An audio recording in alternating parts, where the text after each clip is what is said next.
Hey, how you doing? Welcome. Good morning. It's Sunday. It's a beautiful Sunday morning, and I've just missed my bus. So I thought I've got an hour to kill, and rather than be annoyed about missing my bus, and I was annoyed about it in the moment. I was 30 seconds away from the stop, but it's just sort of on the end of the corner of my road, so I got to watch it go past. It was a beautiful thing. So, firstly, have you had a good weekend? And is it the morning after the night before? Essentially, did you drink, did you do drugs? And I just wanted to say that if you have, it's not the end of the world. It's not great, but it isn't the end of the world. You just got to, I don't like to use cliches, and that's something you'll find in recovery. We use a lot of cliches, but all of them, the majority of them are quite fitting. So, yeah, it's time for you to get back on the horse. Um, and don't kick yourself too hard. There's a saying that I really, really like, and it was put to me in my fairly early recovery when I was obsessed with my clean time. And by obsessed, I mean my diary was full of important dates that were coming up, not just the clean date, which is February the 7th, by the way, but here's 100 days, here's 150 days, here's 180 days, here's 6 months. These are all my key rings, and it was all marked out in my diary. I was working out things like, when will I be 1,000 days clean? This is when I was 30 days clean. How old will I be when I'm 10,000 days clean? Where will I be? And I was looking at other people because I was consumed by it. And I was like, well, this person's further along than I am, or this person isn't as far along as I am. And the protection of the clean time became what it was all about, almost to the point that I wasn't happy that people were using, but when they did use, my first thought was always about me, like how my clean time's still intact, especially if that person was further along than me. So, all right, now they're behind me. It became like a sport.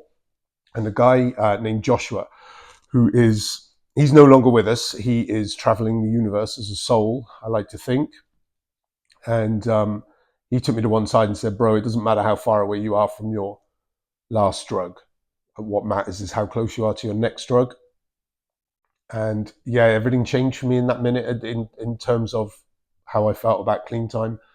It's still important, but I was closer to using than I was far away from not my last using, if that makes any sense. And I like to say that my recovery evolved that day. So the reason I'm saying all this is because, okay, you may have used yesterday. That's not great. You're going to have to deal with whatever consequences come along from that. But you have an opportunity to change your thinking and to be far away from your next drug. Again, if that makes sense, I don't know if it is. It does in my head, like conceptually, I know exactly what I'm talking about. So you do yourself the world of the positives of sitting down and accepting that you've used and doing what's necessary in the moment and in today to make sure that you don't use again in the future. Those positives are huge, and they outweigh any negatives of whatever happened last night. Again, you're still accountable for using last night. Again, if indeed you did, but with the right mindset and moving, you don't ever have to pick up again. I mean, I've said that before. Okay, so here's an example. I'm a smoker, right? I'm a heavy smoker, heavy ass smoker, and you probably tell the way the way I have to take my breaths in occasionally. And I know what I need to do to not be a smoker. If I never put a cigarette in my mouth again, ever, I won't be a smoker anymore. It's as simple as that. And it's the same with drugs. Like, you just need to never, I say simply, and I get it. I know how difficult it is. But if you never pick up again, if you never pick up a drink again, you're a teetotaler for the rest of your life. And if you never pick up another drug again, have a sniff or a joint or whatever, then you'll be free of drugs for the rest of your life. And that's a beautiful place to be. And it's a pretty good leaping off point. I know it's not easy. I know that there are going to be times when you're going to pick up, or you're going to want to pick up, and you're going to be pounded by that desire, that obsession. But it's in you not to do it. You can make a choice not to do it. So a thought experiment I heard a long time ago was, if you were you're in prison, and you're doing your daily therapy or whatever. There's a group of you sat in a circle in chairs, and a naked woman, a woman was to walk in dressed beautifully. I mean, girls, you might have to change it to whatever, Brad Pitt or whoever you girls are into these days. If that beautiful lady was to start taking off her clothes, you're going to look. I'm going to look.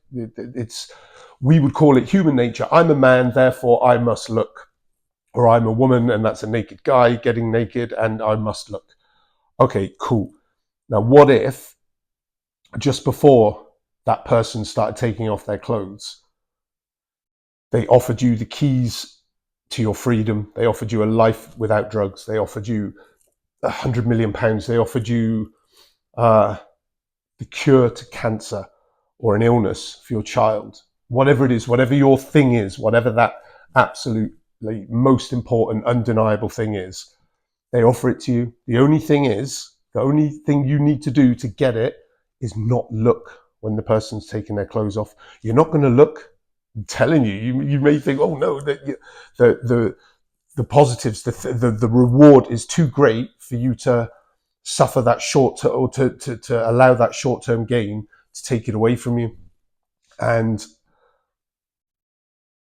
the point I'm trying to make is, or the point that it was trying to make is, it's about framework. It's about how you can frame something. The power to reframe anything is within you. I'm going to pause for a second.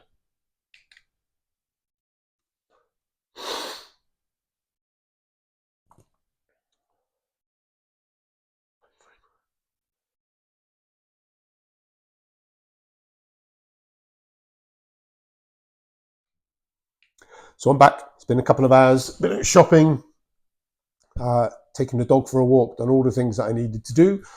And I had a bit of a think and a bit of reflect on the things that I was saying. I'm human, so I automatically assume that everything I say is wrong. And but so I've gone back and I've looked at it and I've thought about it. And no, I'm right. Like I'm right about this. It's not dangerous for me to say, forgive yourself for whatever you might have done this weekend and move on. We have to. Whether you're 30 years clean, 30 days clean, or 30 seconds clean, the approach is the same. Accept and move on. What we can't do is, like I said before, it's not a get out of jail free card. It's not enough to just say, oh, well, I used yesterday, I'm sorry, I'll try not to do it again. It's kind of like repenting. When you repent for your sins, I don't know about you, but I always assumed that repenting was basically apologizing to God for what you've done and asking for forgiveness. But as I understand it now, it isn't that at all. It's repenting is turning away from. It's accepting that something has happened and changing your mindset, like we just talked about framework and reframing stuff. It's about making different decisions in the moment so that in the future you're less likely to do the things that you're trying not to do, if that makes sense. So the approach is the same. Accept. I mean, step one, rule one, whatever you want to call it, of recovery is accepting that we have a problem and that our lives have become unmanageable. And once I learned to accept not just what I'd done, but who I am, once I'd learned to accept the consequences of the things that I'd done, I make no apologies for the fact that I did what I did, but I do remain accountable for them. It's no good if in a couple of years' time something comes up from something I did in the past. It's no good me stamping my feet and saying, "Oh, but I'm not an addict anymore." I was an addict. I am an addict, and I did those things. And if there are consequences to pay, then I must pay them, and I must accept that. And we can do that in the moment. We can do that right now. If you used this weekend, I'm sure it was horrible, or at least if it wasn't horrible at the time, but if you're trying to go down the path of recovery, then you're feeling pretty horrible right now. I forgive you 100%. I forgive you, and you should forgive yourself. But like I keep saying, it's not a get out of jail free card. It's not enough to just forgive yourself. You have to remain accountable. You have to become accountable, and we have to do things day to day that will ideally prevent us from doing these things again in the future. So what can you do today? You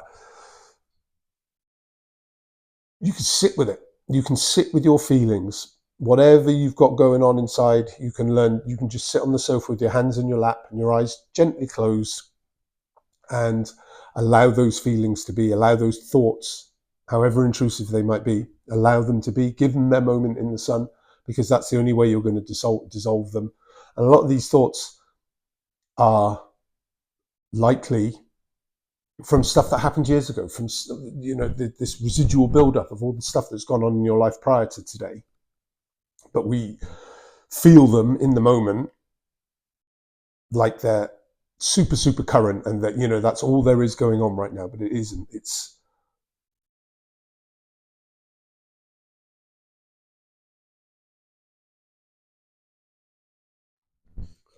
so yes, sit with them. I mean, it's when we bury our feelings and when we try and avoid our feelings that we end up picking up, that we end up using again. So sit in the fire, as it were. It's a horrible place to be, but it's somewhere that we all must sit if we're going to get recovery and get it successfully. I've done it. A lot of other people have done it, and I do it daily. I sat in the fire on the bus earlier today because I was looking out the window and I started thinking about the past, and I started thinking about this, that, and the other, and who's this person doing, what's this person doing, and who they seeing, and do they think about me, and conversations I'm never ever going to get to have, but I'm replaying. I'm advanced playing them in my head, and if I ever do get to have this conversation, this is what I'm going to say.